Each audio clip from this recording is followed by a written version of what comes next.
एफएवाई official में करेंगे खुशामदीद। तीसरा ODI Pakistan versus Australia Lahore में कज़ाफी स्टेडियम में आज खेला जाएगा शाम में 5:30 बजे, जहां पाकिस्तान अपनी इज्जत बचाने के लिए, वकार बचाने के लिए, अपने वर्ल्ड क्लास को बचाने के लिए एक मरतबा फिर मैदान में उतरेगा। कज़ाफी स्टेडियम की ये पिच पिंडी से भी बदतर है, क्योंकि यहाँ पाकिस्तान सेकंड ओडीआई हार गया, तो हारा भी 41 रन से, 41 रन से पाकिस्तान को शिकस्त हुई। और देखने में बहुत सारी चीजें आई, लोगों ने शायद उस तरफ इशारा किया भी ना होगा।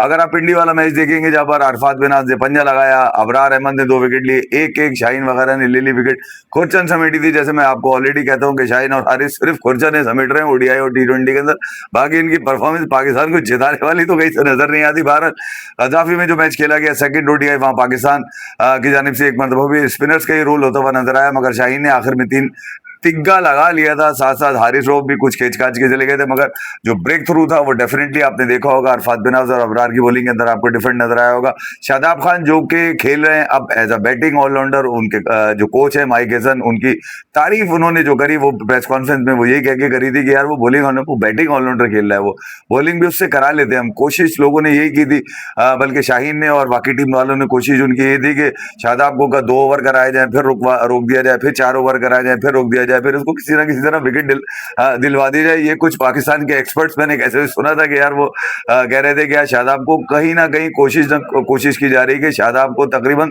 तीसरा साल होने को आ रहा है, बगैर विकेट के खेल रहा है यार, मुझे समझ में नहीं आया यार। यार कमाल हो गया, ओडीआई खेल रहा है, बैटिंग विकेट ही नहीं है यार।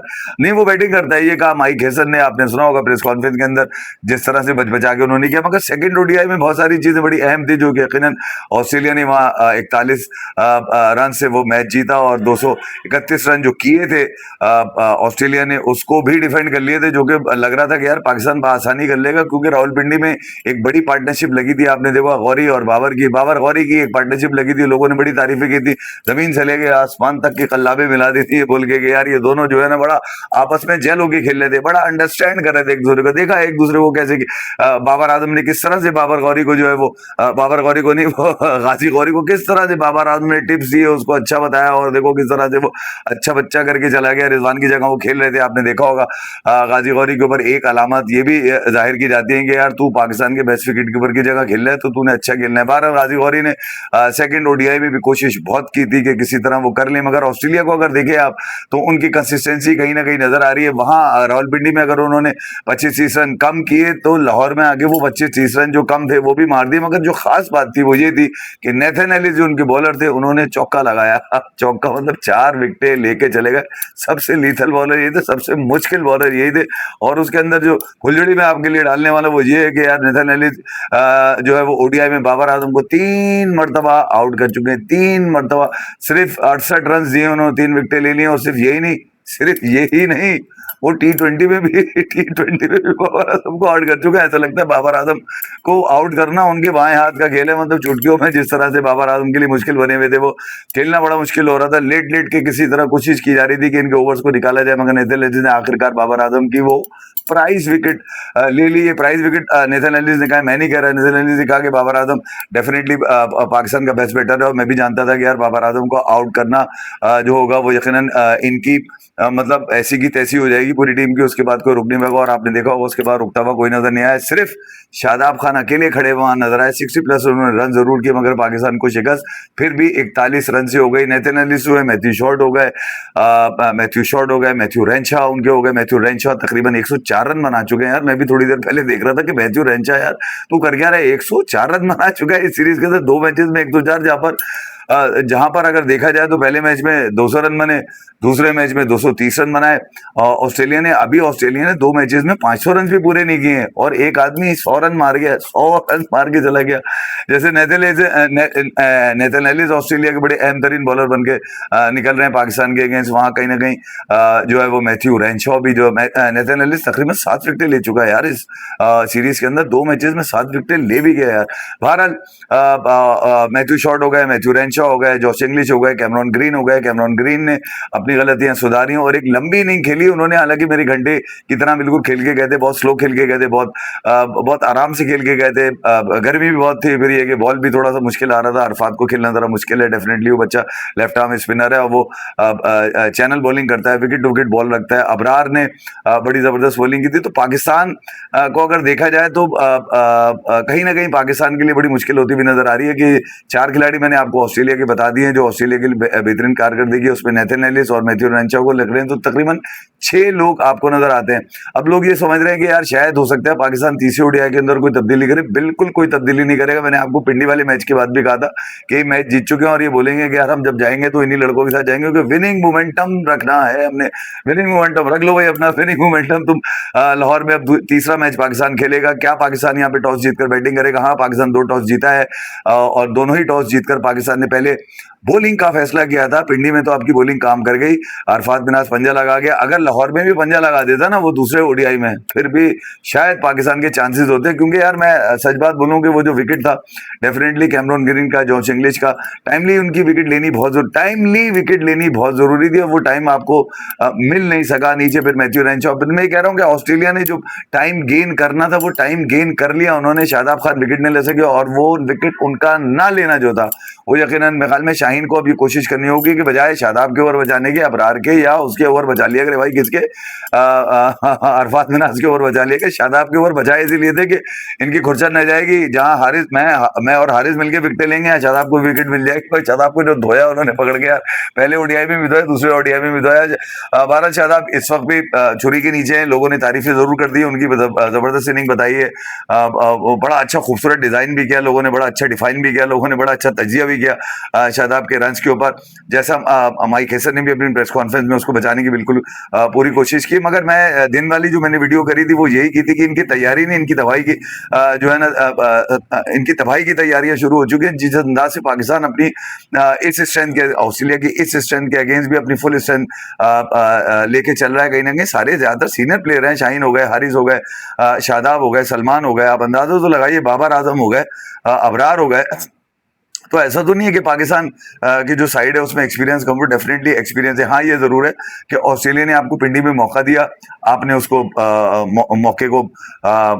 मौके पे आपने जीत पकड़ ली, वहां पर आपने अच्छी विकेटें ले ली थी। मगर यहाँ लाहौर में आपने ऑस्ट्रेलिया ने आपको मौका नहीं दिया, थोड़े बहुत रन आपके लिए ज्यादा किए तो आप 41 रन से हार गए। 4-5 रन से हार होती ना तो आदमी हजम कर जाता। अब 41 रन तुम्हारी ऐसी की तैसी, बार आउट हो गया था ना, इसलिए मुश्किल हो गई थी। भाई नेथन एलिस को रोको ना यार किसी ना किसी तरह। 68 बॉल पे 3 विकेट ले चुका है फवार आजम की, T20 में भी ले चुका। 8 पॉइंट तकरीबन 8 की इकोनॉमी से अब तक जो है नेथन एलिस के अंदर जा रहे हैं। जबकि हारिस की और शाहीन की देखेंगे तो इकोनॉमी आपको थोड़ी सी बड़ी नजर आएगी। विकेट कॉलम में भी ये खुर्चा नहीं समेटते हुए नजर आएंगे। तो पाकिस्तान को यकीनन डेफिनेटली इस सीरीज को बचाने के लिए आज यानी कि आज लाहौर में कोई ना कोई कार्रवाई डालनी पड़ेगी। मेरा मानना अब भी यही है कि पाकिस्तान को चाहिए, अगर टॉस जीत जाते हैं शहनशाह अफरीदी, उनको मौका लगता है कि आज तीसरा टॉस भी वो जीतते हैं, तो उनको चाहिए कि अपनी बैटिंग पे भरोसा करें, बाबर आजम पे भरोसा करें, माज सदाकत पे भरोसा करें, साथ साथ साहिबजादा फरहान पे करें। साहिबजादा फरहान को मैं जरूर ये चाहूंगा कहना एक मरतबा फिर कि यार आप T20 में तो खूब छक्के लगाते हैं, भैया ओडीआई में छक्का मारने वाला गेम नहीं होता, 300 बॉलों का गेम होता है। कम से कम आपको ये सोचना चाहिए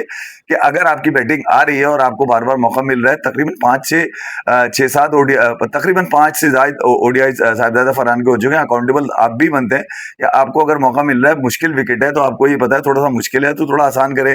कैमरॉन ग्रीन को देखें वो कैसे खेल रहे हैं, जॉश इंग्लिश को देखें वो कैसे खेल रहे हैं, इवन मैथ्यू रेनशॉ से पूछ लेना कि यार तू किस तरह से आराम से 104 रन बना के यहाँ पे जा रहा है। तो ऐसा तो नहीं है कि साहिबजादा फरहान के पास शॉट्स की कमी हो, मगर ये कि किस बात की जल्दी है उनको ये सोचना पड़ेगा कहीं ना कहीं। साथ साथ माज सदाकत है, माज सदाकत के लिए ये सीरीज जो है ना बड़ी मुश्किल रहेगी क्योंकि वो स्ट्रोक प्लेयर है और वो यकीनन उसको ट्रू विकेट चाहिए होगी रन करने के लिए। ट्रू विकेट है नहीं है, बड़ी फंसी हुई विकेट है ये, बड़ी लोग अब कह रहे हैं फंसी भी है, रुकी भी है, 2 पेस है, स्लगिश है, इसी तरह की बातें की जा रही है पाकिस्तान की इन पिचेस के हवाले से। जबकि मेरे ख्याल में यार जो तैयारियां पाकिस्तान की हैं वो ये बता रही हैं कि यार आगे आने वाली जो पाकिस्तान के मैचेस हैं वो यकीनन उसके अंदर आपको अंदाजा हो जाएगा कि पाकिस्तान किस तरह की प्लेइंग 11 या किस तरह का स्क्वाड वर्ल्ड कप के लिए तैयार करता है। बहरहाल इस ओडीआई सीरीज को जीतना सबसे बड़ा लक्ष्य होगा आज पाकिस्तान के कप्तान शहनशाह अफरीदी के लिए। क्या वो टीम में कोई चेंजेस करेंगे? मेरा अपना जहां तक ख्याल है नहीं, वो कोई चेंजेस नहीं करेंगे। अहमद दानियाल बैठे रह जाएंगे और भी जो लोग नए नए आपने बिठाए हैं वो भी बैठे रह जाएंगे। मेरे ख्याल में ये बेहतरीन टीम है आपकी, एक जीतिए एक हारिए, एक मरतबा फिर सीरीज के इख्तिताम तक इस टीम को लेके जाएं। जबकि ऑस्ट्रेलिया की भी टीम में कोई तब्दीली मुझे नजर नहीं आ रही है। अगर कंडीशन इसी तरह की होंगी जिस तरह की सेकंड ओडीआई में, तो डेफिनेटली ऑस्ट्रेलिया की भी कोशिश ये होगी कि यार उन्हीं कंडीशन को एसेस करे और मेरे ख्याल में उन्हीं प्लेइंग 11 की तरफ जाए। तनवीर सांगा, जैम्पा आपने देखा ही होगा, नेथन एलिस, जबरदस्त ऑस्ट्रेलिया की जो बच्चे कुचे लड़के हैं वो इसी अंदाज से खेलते हुए नजर आए। एलेक्स कैरी ने मैं अगर कहूं कि एलेक्स कैरी ने अभी तक खाता नहीं खोला है, अपना सही वाला खाता नहीं खोला है, उनको टॉप ऑर्डर में मौका दिया जा रहा है। तो मेरे ख्याल में यार नेथन एलिस कल वॉच आउट, क्या नाम है, एलेक्स कैरी, उनके पास से ऐसा लगता है मुझे क्या ऑस्ट्रेलिया की जानिब से अगर कोई रन ऊपर से करे तो फिर वो ये लौंडा ही होगा आपका। लौंडा क्या मतलब चाचा ही होंगे एलेक्स कैरी, जो अपना खाता खोलते हुए नजर आएंगे। खासतौर पे पाकिस्तान के भी टॉप ऑर्डर को रन करने पड़ेंगे, क्योंकि बाबर आजम जब खेलने आए थे सेकंड ओडीआई में या पहले ओडीआई भी आपने देखा होगा, तो यार 6 रन पे 2 विकेटें जा चुकी थी, जो कि बड़ा मुश्किल होता है। कुछ भी है, मैं ये कह रहा हूँ कि ऐसी विकेट पे जहां पर आपने स्टे करना हो, जहां पर आपने मौसम से भी लड़ना हो, मौसम भी शदीद गर्म था, 40 था तकरीबन, फील्स लाइक 42 43 होगा डेफिनेटली।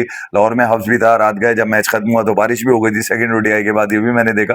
मगर ये कि अब ये तीसरा और आखिरी ओडीआई जो कि ऑस्ट्रेलिया से खेलना है, ऑस्ट्रेलिया पूरी उम्मीद है, मैंने आपको 6 खिलाड़ी ऑस्ट्रेलिया के बता दें। पाकिस्तान की जानिब से अगर आप मुझे लगता है तो वही अरफात बिनाज, अबरार अहमद, बाबर आजम और मैं साहिबजादा फरहान पे एक मरतबा फिर जाऊंगा कि मैं चाहूंगा कि यार वो कुछ ना कुछ पाकिस्तान के लिए एक अच्छी बैटिंग, एक अच्छा स्टैंड लेकर दें टॉप ऊपर से, ताकि यार नीचे आने वालों को एडवांटेज हो। सलमान अली आगा को मैं कुछ कह नहीं सकता। सलमान अली आगा ये कह रहे हैं कि मेरा रिकॉर्ड चेक कर लो मेरे पे बात करने से पहले, क्योंकि वो भी अभी ये कहने लगे मेरा रिकॉर्ड चेक कर लो, मेरा स्ट्राइक रेट चेक कर लो ओडीआईज के अंदर। पाकिस्तान के लिए ओडीआईज में कामयाब तरीन बल्लेबाजी सलमान आगा की जानिब से रह चुकी है। इस सीरीज का रिजल्ट अगर आप मुझसे पूछेंगे, ऑस्ट्रेलिया में फेवरेट करार दूंगा यहाँ पे ऑस्ट्रेलिया को, क्योंकि जिस अंदाज से ऑस्ट्रेलिया ने सेकंड ओडीआई जीता है, कंडीशन को बेहतरीन असेस किया, अपने बॉलर्स पे एतमाद किया, तो ये सीरीज मुझे ऐसा लगता है कि ऑस्ट्रेलिया से छीनना शाइन के लिए एक मुश्किल टास्क जरूर होगा। यकीनन टॉस से ज्यादा मुश्किल टास्क होगा ऑस्ट्रेलिया सीरीज जीतना। क्या फैसला होता है कल पाकिस्तान की टीम का, किस तरह से शाइन लड़ाते हैं, ये आपने कल नहीं, आज आज आज हाँ आज ही हो गए ना, 12 बज चुके, आज क्या फैसला करता है शाइन, ये आपके ऊपर मैं छोड़ता हूँ। और यकीनन कोशिश यही होगी ऑस्ट्रेलिया की भी कि अच्छे नोट पर इस सीरीज को खत्म किया जाए, और शाइन की भी कोशिश ये होगी, जितनी क्रिटिसिज्म मुझ पर हुई है मेरे पेस को लेके, मेरी प्लेइंग 11 को लेके, या इवन शादाब को लेकर, या इवन पाकिस्तान के अहमद दानियाल को ना खिलाने के ऊपर, कई एक तरह के पिचेस के ऊपर क्रिटिसिज्म हुई है, वो उसी वक्त खामोशी हो सकती है जब शाहिद शाह अफरीदी इस सीरीज को जीते। बहरहाल इस सीरीज का नतीजा आज आपके सामने आ जाएगा, और इस नतीजे से कोई लोग मुत्तफिक हो ना हो, बहरहाल मैंने अपनी राय जो देनी थी इस हवाले से कि पाकिस्तान को सीरीज में क्या मिलेगा, यकीनन ये अब जोश इंग्लिश के ऊपर है कि जोश इंग्लिश किस तरह से अपनी टीम को लड़ाता है। मैं सिर्फ इतना ही कह सकता हूँ, फेवरेट मुझे ऑस्ट्रेलिया लग रहा है यार, किसी को बुरा लग रहा है तो मैं अभी कुछ कर नहीं सकता इसके ऊपर। दूसरी तरफ मैं देखता हूँ तो सूर्य कुमार यादव की छुट्टी करने की खबर आ चुकी है, और ये बताया जा रहा है कि सूर्य कुमार यादव शायद जो है वो अब इंडिया की T20 कप्तान रह रहे हैं। 24 जुलाई 2024 को इंडिया की कप्तानी का ताज सजाने वाला ये कप्तान मेरे ख्याल में अब मेरे ख्याल में यार शायद अब उसका टाइम आ चुका है। एशिया कप, उसके बाद T20 वर्ल्ड कप को डिफेंड किया, 3 मरतबा इंडिया T20 का टाइटल जीत चुका है, और यकीनन अब सूर्य कुमार यादव को भी टाटा बाय बाय किया जा रहा है। कई एक नाम फ्लोट इसमें करते नजर आ रहे हैं। यकीनन बीसीसीआई की जो कमेटी है डेफिनेटली वो कंसल्ट करेगी कोच गौतम गंभीर से कि भैया आप वाइट बॉल के और रेड बॉल के दोनों तीनों के आप ही कोच हैं, आप ये बताइए कि सूर्य कुमार यादव को टाटा बाय बाय कर देना चाहिए, क्योंकि आपने देखा होगा T20 वर्ल्ड कप जीतने के बाद अवामी राय कोई भी हो, रोहित शर्मा को थैंक यू वेरी मच करना पड़ा, और खिलाड़ी डेफिनेटली अपनी आप को खुद एसेस कर सकता है। अब यकीनन सूर्य कुमार यादव कामयाब कप्तान तो जरूर है, मगर उनकी फॉर्म को लेकर कई एक सवाल थे, वो आईपीएल के दौरान तक भी आपको नजर आए होंगे। यकीनन कई एक नाम निकल कर जरूर आ रहे हैं। श्रेयस अय्यर का नाम भी फ्लोट कर रहा है, साथ साथ संजू सैमसन का नाम भी फ्लोट कर रहा है। Sanju Samson T20 world cup और उससे पहले 2022 आईपीएल राजस्थान रॉयल के लिए फाइनल खिलाया था उन्होंने राजस्थान रॉयल के लिए। श्रेयस अय्यर इस साल भी उनका पंजाब किंग्स के लिए जबरदस्त प्ले ऑफ में नहीं पहुंच सके, बिल्कुल ही करीब रह गए थे, मगर 2025 में उन्होंने फाइनल खिलाया। फिर साथ-साथ ईशान किशन जो कि 2026 में जिनकी वापसी हुई थी, कंसिस्टेंट परफॉर्मर है और डेफिनिटली उन पर भी ये ज़िम्मेदारी दी जा सकती है और आपने देखा होगा जिस अंदाज़ से उन्होंने अपनी टीम को सनराइज़र हैदराबाद को भी लड़ाया पैट कमिंस के आने से पहले वो भी और फिर इस आईपीएल में भी उनकी ज़बरदस्त बल्लेबाज़ी और इवन टी20 वर्ल्ड कप में भी वो अपनी जौहर दिखा चुके हैं। जब से उसकी वापसी हुई 1.5 साल के बाद तो बेचारा वापस आया था लास्ट ईयर, पर उसके बाद से वो मुस्तकिल परफॉर्म करता हुआ बल्कि इसी साल परफॉर्म करता हुआ आ ही रहा है। और फिर साथ-साथ नीचे आखिरी नाम जो आ रहा है वो आ रहा है जसप्रीत बुमराह का। जसप्रीत बुमराह तीनों फॉर्मेट के बॉलर हैं और आपको पता ही है कि जब वो बॉल लेके भागते हैं तो ऐसा लगता है कि अब विकेट आए, जब विकेट आए। डेफिनेटली जसप्रीत बुमराह एक मरतबा फिर इससे पहले कप्तानी कर चुके हैं, मगर शायद मुझे लगता है टेस्ट क्रिकेट में कप्तानी की थी उन्होंने।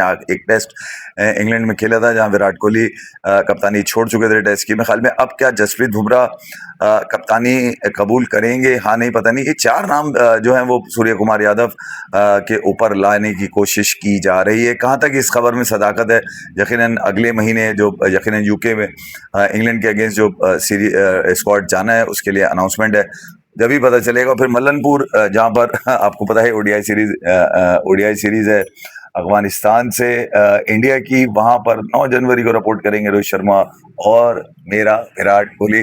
तब तक के लिए यकीनन आज होने वाले इस मैच के ऊपर शाम में एक मरतबा फिर मैच में आपको मिलेंगे। अपना बहुत ख्याल रखिएगा। Thank you very much. उल्टे कैमरे से रिकॉर्ड कर रहा हूँ मैं, अब मुझे वहां जाना पड़ेगा और फिर बंद करनी पड़ेगी। तब तक के लिए अपना बहुत थैंक यू वेरी मच। अल्लाह हाफिज़। चलो भाई।